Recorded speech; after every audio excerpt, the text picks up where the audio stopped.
दोस्तों, अप्रैल का महीना चलने लगा है। जिधर देखिए उधर आपको कॉर्पोरेट स्लेव्स घूमते हुए नजर आएंगे। उन कॉर्पोरेट स्लेव्स में से कुछ स्लेव्स बहुत ही ज्यादा खुश हैं और अधिकतर कॉर्पोरेट स्लेव्स दुखी नजर आ रहे हैं। जो कॉर्पोरेट स्लेव्स खुश हैं वो इसलिए खुश हैं कि पूरे साल उन्होंने पूर्ण रूप से 100% मन से बॉस की चाटुकारिता की है और इसीलिए उनकी सैलरी में 10% का इंक्रीमेंट हुआ है। भले ही सालों भर कंपनी में कोई काम न हुआ हो, सालों भर कंपनी में कोई ग्रोथ न हुई हो, लेकिन बॉस के घर में सब्जी, नमक और तेल लाने में इन कॉर्पोरेट गुलामों ने कोई भी कसर नहीं छोड़ी है। दोस्तों, जैसे सड़क के किनारे मजदूर कुदाल लेके खड़े होते हैं, वैसे ही ये कॉर्पोरेट गुलाम चमचमाती बिल्डिंगों के नीचे लैपटॉप लेकर खड़े रहते हैं। अरे भाई, इतनी मेहनत किस लिए? क्या हमारे दादा परदादाओं ने इसीलिए वंश आगे बढ़ाने की चाहत रखी थी कि एक दिन उनके वंश में से ही उनका नाती पोता आगे बढ़कर हाथ में लैपटॉप लेकर मजदूरी करने के लिए सड़क पर निकल पड़े? कुछ कॉर्पोरेट गुलाम तो गुलामी में इतने बिजी रहते हैं कि वो चलती मेट्रो में भी लैपटॉप खोलकर गुलामी करते रहते हैं।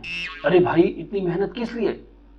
शरीर बनाओ, मैगी खाओ, नूडल्स खाओ, सुट्टा फूको।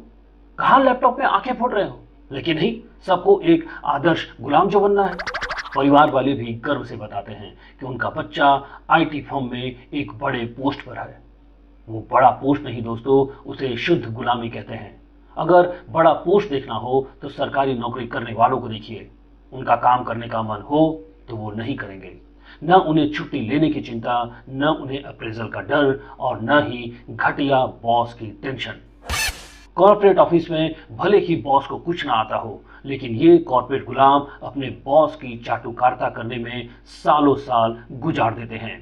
दोस्तों, एक बात मैंने और देखी है, इस कॉर्पोरेट गुलामी में भी कंपटीशन बढ़ता चला जा रहा है।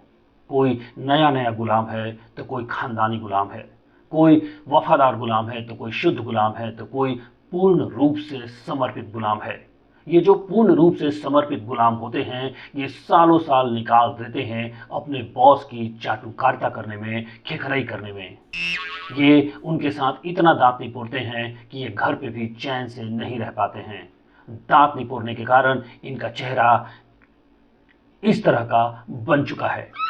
गुलामी के बढ़ते हुए कंपटीशन को देखते हुए कॉर्पोरेट ऑफिसों में भी बॉस के बीच खलबली सी मच गई है।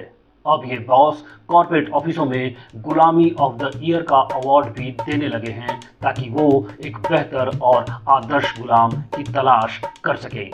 क्योंकि कॉर्पोरेट ऑफिसों में काम तो कोई भी कर लेता है, लेकिन एक समर्पित और चाटुकार गुलाम के सही कैंडिडेट मिल पाना आज के दौर में मुश्किल होता जा रहा है। कॉर्पोरेट ऑफिसों में डेली गुलामी करते करते शाम कब हो जाता है पता ही नहीं चल पाता है। इसीलिए दोस्तों, हमें गुलामी नहीं करना चाहिए। और क्या है? अच्छा बॉस, सब्जी लाना है। मैं फर्स्ट बस एक काम निपटा के। तो दोस्तों, मेरा काम का समय हो चुका है। मुझे एक फाइल निपटाना है, तो आज की बातें यही बंद करते हैं। बाकी तो चल ही रहा है, और याद रखिए, हमें गुलाम नहीं बनना है। आए बॉस, बस।